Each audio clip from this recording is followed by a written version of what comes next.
விளங்காது. நீங்க உங்க பாடி எச்சரிக்கீங்க எனக்கு தான் நீ சிரிப்பான். பெரிய எதிர் அடிக்க போற பெரிய எதிர் இருந்தாலும் சின்ன ஒரு வயல் செய்துவார். அதுல வார வயல் எல்லாம் செய்யறாங்க. இங்கால கறவை மாடுகள் வச்சு ரெண்டையும் ஒரே நேரத்தில் கொண்டு வரணும் நீங்கள். அப்ப என்ன நடக்கின்றது? இவர்கள் வயல்ற நெல் அறுவடை செய்கிறார்கள். இங்கால சிறிய சிறிய பாற்பண்ணையாளர்கள் எல்லாம் மாடுகள் பயன்படுத்தி பால் கறக்கிறார்கள். இந்த பால் எல்லாம் இவர்கள் கறக்க இத நம்ம ஏரியாக்கள் சிறிய பாற்பண்ணைகளை நிறுவோம். இதெல்லாம் தாண்டா திட்டம், இதுதாண்டா செயற்பாடு. இது எங்கடா சிந்திச்சவன்கள்? நம்ம ஆட்கள் இப்படி எல்லாம் சிந்திச்சிருந்தா இந்நேரம் பொருளாதாரத்தை பலம் பட்டிருக்கலாம். ஒரு நேரத்தில் சிலர் இருந்தவங்கள் அந்த பிரதேசங்கள், நம்ம பிரதேசங்கள் குறிப்பா படுவாங்கரை பிரதேச சின்ன சின்ன சேர்த்துட்டங்கள் அவங்க வருமானத்தோடு கொண்டு நம்மகிட்டையும் வரி மாதிரி பெற்றுக்கொண்டதுதான், நான் இல்லைன்னு சொல்ல மாட்டேன்.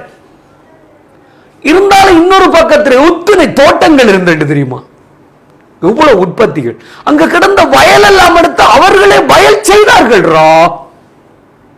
அப்ப அந்த அளவுக்கு செயற்பாடுகள் மேற்கொள்ளப்பட்டது. அது போல அப்ப இங்க உற்பத்தி செய்யறதெல்லாம் அந்த பாற்பண்ணையாளர்கள் சேகரிக்கணும். சேகரிச்சு எங்க கொண்டு போவாங்க?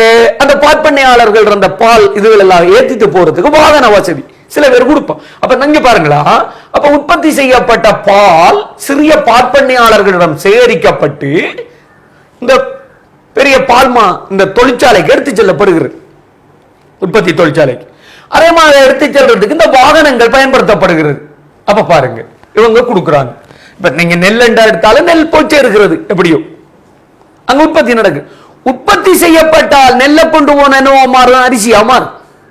அப்ப அரிசி பேக் பண்ணி இதெல்லாம் எடுத்து அவன் உற்பத்தி செய்து வச்சுட்டான். பால்மா என்னவா மாறும்? இந்த பால் என்னவாக மாறும்? பால் மாவாக மாறும். உற்பத்தி இப்ப உற்பத்தி செய்யப்பட்ட அந்த முடிவு பொருட்கள் யாருக்கு போய் சேரணும்? மக்களுக்கு தானே. இது யாரோடாக போகும்? மொத்த வியாபாரிகள் சில்லறை வியாபாரிகள் தானே பெற்று விநியோகிக்க வேண்டும். இப்ப சிந்தியுங்களா என்ன நடக்குது? பேரளவு வணிகங்களுக்கு தேவையான மூலப்பொருட்களும் போக்குவரத்து போன்ற இதர சேவைகளும் சிறு வணிகங்களின் ஊடாகவே வழங்கப்படுவதோடு உற்பத்தி செய்யப்பட்ட அந்த முடிவு பொருட்களும் இந்த மொத்த வியாபாரி சில்லறை வியாபாரி என்ற சிறு வணிகங்களின் ஊடாகவே விநியோகிக்கப்படுவதனால் பேரளவு வணிகங்களின் நிலைப்பாட்டுக்கும் செயல்முறைக்கும் யார் உறுதுணையாக அமைந்திருக்கிறார்கள்? சிறு வணிகம். பாத்தீங்களா பிரச்சனை? அதனால சிறு வணிகம் முக்கியம் தான். எங்க போகுது? இறுதியாக சொல்லுகிறேன், ஒரு கேள்வியும் பின்னுக்கு இருக்கின்றது, அதிலையும் இருக்கிறது. பேரளவு வணிகங்கள் காணப்பட்ட நிலைமையிலும் எவ்வாறு சிறு வணிகங்களும் வெற்றிகரமாக செயற்படுகின்றது என்ற ஒரு கேள்வி இருக்கு. அதுக்கும் இந்த விடை பொருந்தும். பார்க்க சொல்றது, பேரளவு வணிகங்களினால புறக்கணிக்கப்பட்டதும் அக்கறை கொள்ளப்படாது. எப்படி இருக்கும் தெரியுமா? குறுங்கேள்வி சந்தையினை கொண்டவர்கள். பெரிய சந்தை வாய்ப்பு எல்லாம் இல்லை. இப்ப சவர்க்காரம் எல்லாரும் போட்டு குளிச்சு திரிப்பான். அதனால பாருங்க, சவர்க்கார உற்பத்தியில் எல்லாம் பாரிய அளவு நிறுவனங்கள் ஈடுபடுகிறது. இந்த தும்புக்கட்டு இப்ப நமக்கெல்லாம் அடிக்கிறதுக்கு பயன்படுத்துற ஆயுதங்களும் கருவிகளும் தான். ஆவப்பக்கனை இதெல்லாம் உற்பத்தி செய்யறது எங்கத்தை உற்பத்திகள்? சிறுவணிக உற்பத்திகள் தானே. இதை பாருங்க, பெரிய நிறுவனங்கள் உற்பத்தி செய்து வழங்குறதில்ல. ஏனென்றா குறுங்கேள்வி சந்தையை கொண்டு, அதான் நிச் மார்க்கெட் என்று சொல்லுவாங்க. அப்ப இந்த பேரளவு வணிகங்களால சில வணிகங்கள் புறக்கணிக்கப்பட்டிருக்கு. பாடசாலைகள் பெரிய மட்டத்தில் நடைபெறுகிறது நம்ம கல்வி நடவடிக்கைகளுக்காக நல்ல முயற்சி. அது மாதிரி மேற்படிப்பு கொஞ்சம் கூட வருமானம் தரக்கூடிய வகையில் நம்ம பிரதேசங்களில் பல்வேறுபட்ட காலேஜுகள் உருவாக்கப்பட்டு தனியார் காலேஜுகள், தொழில்நுட்ப கற்கைகள், ஆங்கில கற்கைகள், இதுக்கு பிரமாண்டமான தொகை எடுத்து படித்துக் கொண்டிருக்கார். ஆனா ஒருத்தரும் சிந்திக்கவில்லையே. எதை சிந்திக்கல?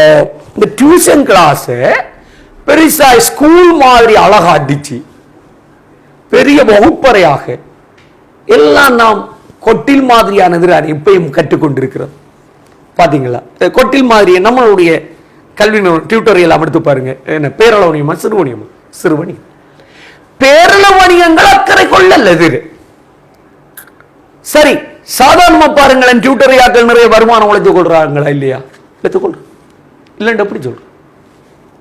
அப்ப பேரளவு வணிகங்களினால புறக்கணிக்கப்பட்டதும் அக்கறை கொள்ளப்படாததும். இப்ப நம்ம டியூட்டரிகள் அக்கறை கொள்ளப்படவில்லை பேரளவு வணிகங்களா. அப்படியான வணிகங்களை தெரிவு செய்து மேற்கொள்வதற்கு எந்த வணிகங்கள் பொருத்தப்பாடுடையது? சிறு வணிகங்கள்.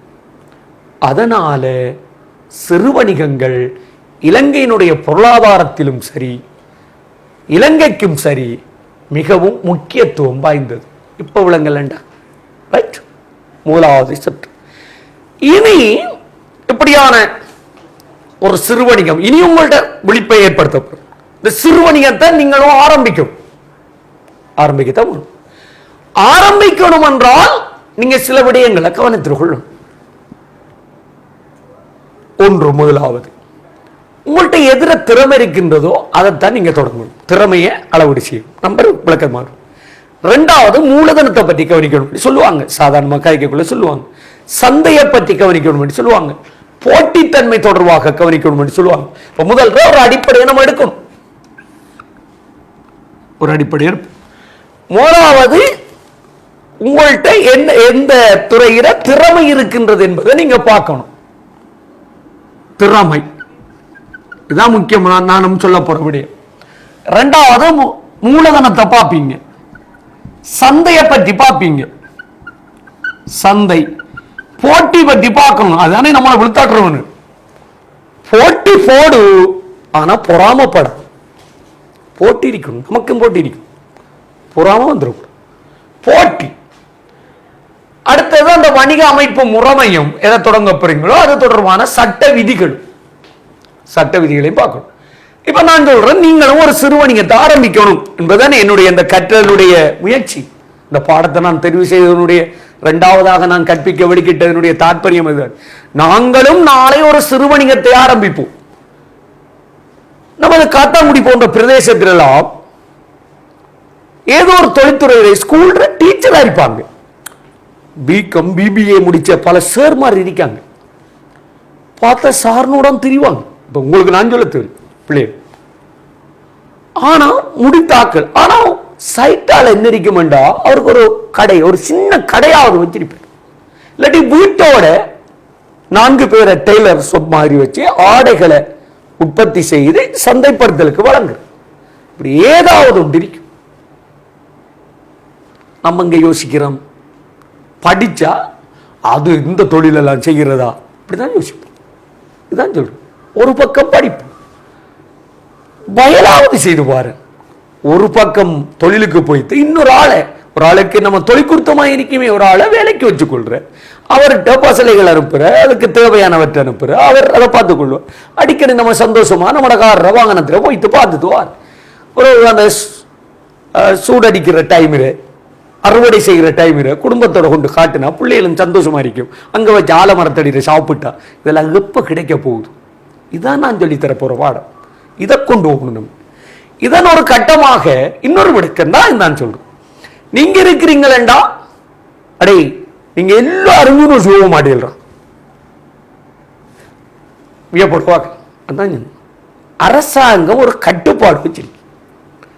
நானே இந்த இதுக்குள்ள இங்க களவாஞ்சில படிப்பிக்கிற, அதே மாதிரி ஓட்டமாவடி, ஏறாவூர், காத்தாங்குடி, இந்த நம்ம மட்டக்களப்பு மாவட்டத்துக்குள்ள, இதை விட நம்ம அங்க அம்பாறை மாவட்டத்தின் நம்ம ஒரு தனி மாவட்டத்துக்குரியவன் அல்ல. சரி, நம்மட மாவட்டத்தை எடுப்போமே, இதுக்குள்ளேயே 900 மாணவர்கள் நீங்க படிச்சு கொண்டிருக்கிறீங்க ஒவ்வொரு பேட்சிலையும் கொமர்ஸ் ரீதியாக. அதை விட செகண்ட் இயர் ஆக்கள் எழுதுவாங்க. அப்ப நீங்க ஒரு 1000க்கும் மேற்பட்ட ஆக்கள் பரீட்சை எழுத போறீங்க. எடுக்க போற எத்தனை பேரு? ஒரு 125 பேர் தான். அதான் சொன்ன, எல்லாரும் நீங்க யூனிவர்சிட்டி போக மாட்டீங்க. அப்ப மீட்ட ஆக்கள்ற வழிமுறை, வழிகள், கட்டங்களுக்கு கோர்ஸ் படிக்கிறவனுக்கு வழி இருக்குடா. இன்னைக்கு பாருங்களேன், இங்க இருக்கிற பினான்ஸ் கம்பெனிகள், நிதி நிறுவனங்கள் எல்லாத்தையும் பாருங்கள். கார்ப்பரேட் கம்பெனியா இருக்கட்டும், நிறுவனங்களா இருக்கட்டும், எங்கேயும் வேலைக்கு ஆனா வழிமுறை தெரியாம நிக்கிறீங்க. அப்ப நான் 125 என்று சொல்லி இந்த தடவையிலேயே திடீரென்று ஒரு பிள்ளை வந்து சொன்னால் 165 எனக்கு யூனிவர்சிட்டி கிடைச்சிருக்கேன் போடணும். அதுக்கேற்ற மாதிரி நிரப்பணும். ஒரு பக்கம் போனா அடுத்தது காலேஜுகள் இருக்குது, பல தடவை சொல்லுவார்.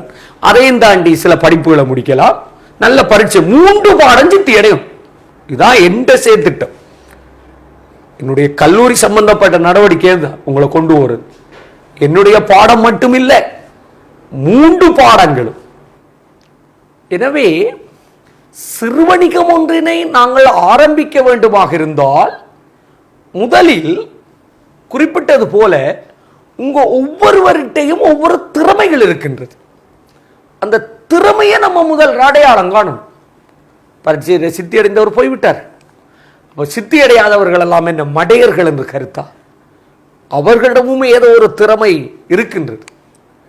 சில பேரை பாருங்க, இந்த தொழில்நுட்ப ரீதியான கம்ப்யூட்டர் துறைகள் மிகவும் சிறப்பாக இருப்பார்.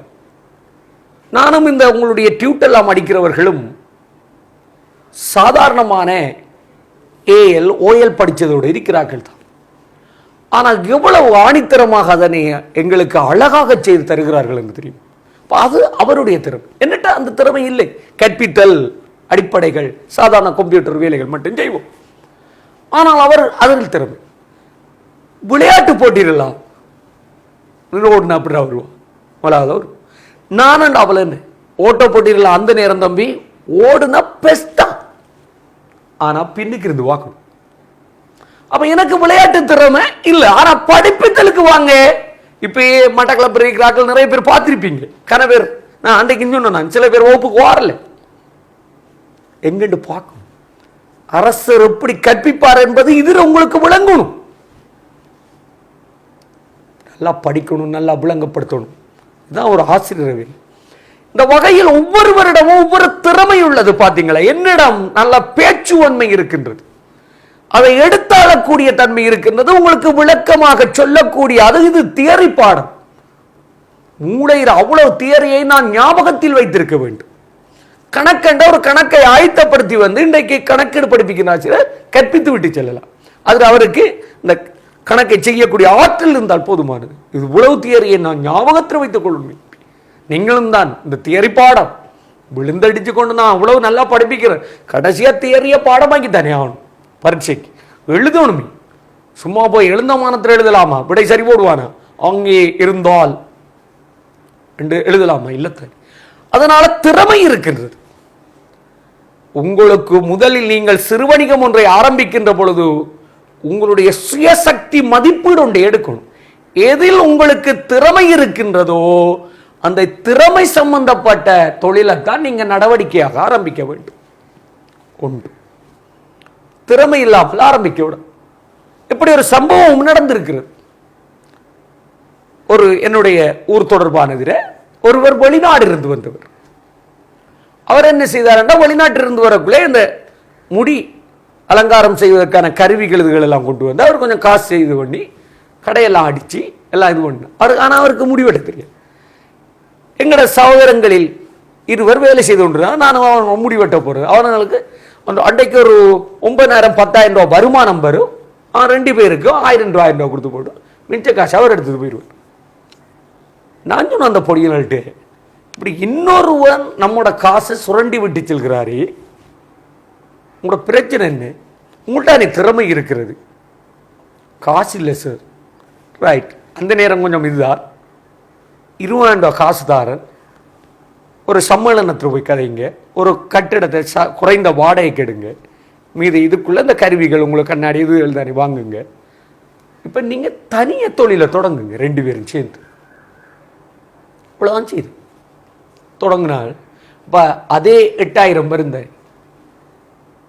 அப்போ அவங்களோட இது போய் எனக்கு கொஞ்சம் கொஞ்சமாக அந்த காசை தந்தார்கள் பிற்பாடு.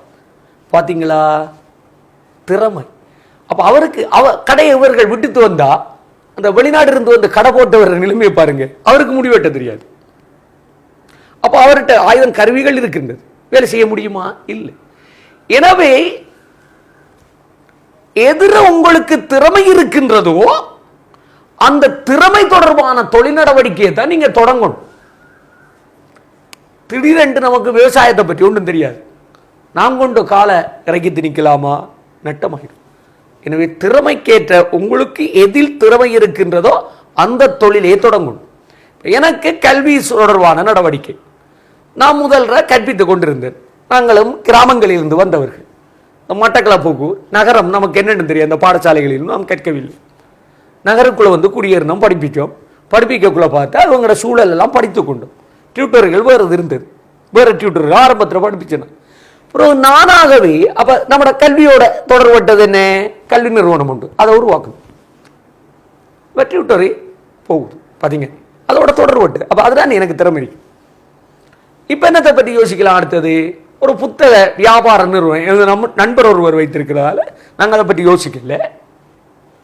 ஆகவே என்னோட படித்தவர் நண்பர் ஒரு ஆள் நம்மளோட மட்டக்களப்பில் கடை வைத்திருக்கிறார். பார்த்தீங்களா, எங்களோட படித்தாக்கள் பிசினஸிலையும் சிறப்பாக இருக்கிறார், எல்லா துறையிலையும் இருக்கிறார். அப்போ அவரோட திறமை. அப்போ இனி அதை பற்றி தான் யோசிக்கலாம். அந்த கல்விக்குள்ளால தான் என்னுடைய சிந்தனை எல்லாம் போய்த்திருக்கும். கல்விக்குள்ளால தான் ஒரு மாற்றத்தை கொண்டு வரணும் என்று நான் விரும்புகிறேன். இதுதான் என்னுடைய அடிப்படையான தூர்நோக்கி சிந்தனையும். இதுதான் என்னுடைய கல்வியின் மூலம்தான் நமது சமூகத்தில் ஒரு மாற்றத்தை கொண்டு வர முடியும் என்று நம்புறதுல நான் வருவேன். அதனால திறமை எது இருக்கிறதோ அதை தொடங்கும். ரெண்டாவது மூலதனம். நாங்களா என்ன கடன் கேபிட்டலுடைய வந்தது நான் சொன்னானே, அங்கேயும் இங்கேயும் பல்வேறுபட்டவர்கள் எனக்கு உதவி செய்திருக்கிறார்கள். எனது உறவுகள் சில பிரதேசங்களில் எனக்கு உதவி செய்திருக்கிறார்கள். அவங்களோட வீட்டிலெல்லாம் தங்கி படிச்சிருக்கேன், ஆனால் இல்லங்கள் தங்கி படிச்சிருக்கேன், படிச்சு தான் வந்திருக்கும். அப்ப கையில காசு இருந்ததா, முதல் இருந்த காசை போட்டு தொழிலை தொடங்குறது. தேவையான மேலதிக மூலதனம், ஆரம்பிப்பதற்கு தேவையான மூலதனம், செயற்பாட்டுக்கு தேவையான தொழிற்படு மூலதனம் தொடர்பாக கவனிக்கணும். இரண்டாவது விடயம் கவனிச்சுட்டு, மூணாவது சந்தை. குறிப்பிட்ட உற்பத்தி பொருள் ஒன்றுக்கு என்ன சந்தை வாய்ப்பு இருக்கின்றது, சந்தை வாய்ப்பினை பெற்றுக்கொள்ள முடியுமா என்பது தொடர்பில் நீங்க பார்க்கணும். எப்பொழுதும் தொழில் எந்த பொருளுக்கு சந்தை வாய்ப்புகள் கூடுதலாக இருக்கின்றதோ அந்த தொழிலைத்தான் நம்பி தொடங்கணும். சந்தை வாய்ப்பு இல்லாத பொருட்களை எடுத்து சந்தைப்படுத்துவதில் நம்ம விழுந்துரும். அதனால சந்தை வாய்ப்பு கூடிய பொருட்களை பற்றி யோசிக்கணும். சந்தையில நுகர்வாளர்களுடைய கேள்வி சொல்லவே தேவையில்லை, கேள்வி பொருளாதார ரீதியான எதன் போல் மக்களினுடைய நாட்டம் இருக்கிறது, விருப்பம் இருக்கிறது, இதை பார்த்து சந்தை கேள்வி உணர்ந்து அந்த உற்பத்தி பொருள் தொடர்பில் தான் நீங்க உங்களோட வணிகம் ஆரம்பிக்கணும். நாலாவது, நம்ம ஒரு வணிக அமைப்பொண்ட தொடங்கணும் தானே. அது தனியுடைமையா இருக்கலாம், பங்குடைமையா இருக்கலாம். அது தொடர்பான சட்டங்கள், விதிகள், பிரமாணங்களை கவனிக்கணும். ஐந்தாவது, இதெல்லாம் செய்தாலும் எங்கேயும் நம்முடைய வந்தா நமக்கு எதிரி என்றுதான் நம்மளோட கொள்கை. அதோட நான் வச்சிருக்கேன், என்னுடைய எதிரி தூரத்தில் இல்லை, அருகாமை நீங்க இல்லடாப்பா, நீங்க இல்லை, அருகாமையிலே இருப்பார்கள். நமக்கு குத்த போறவன் நமக்கு பக்கத்தில் ஏறிப்பான். அப்படி நினைச்சுதான் நீங்க ஒவ்வொருவரும் செயற்படும். அப்பதான் வாழ்க்கையில உங்களை நம்புங்க, உங்கள்கிட்ட இருக்கிற தன் நம்பிக்கையை நம்புங்க, நம்பி செயற்படுங்க. அப்ப என்ன போட்டி, தற்பொழுது நிலவுகின்ற போட்டி நிலைமை, யார் போட்டியாளர்கள் இருக்கிறார்கள் என்பதனை உணர்ந்து நீங்கள் உங்களுடைய தொழிலை ஆரம்பிக்கும்.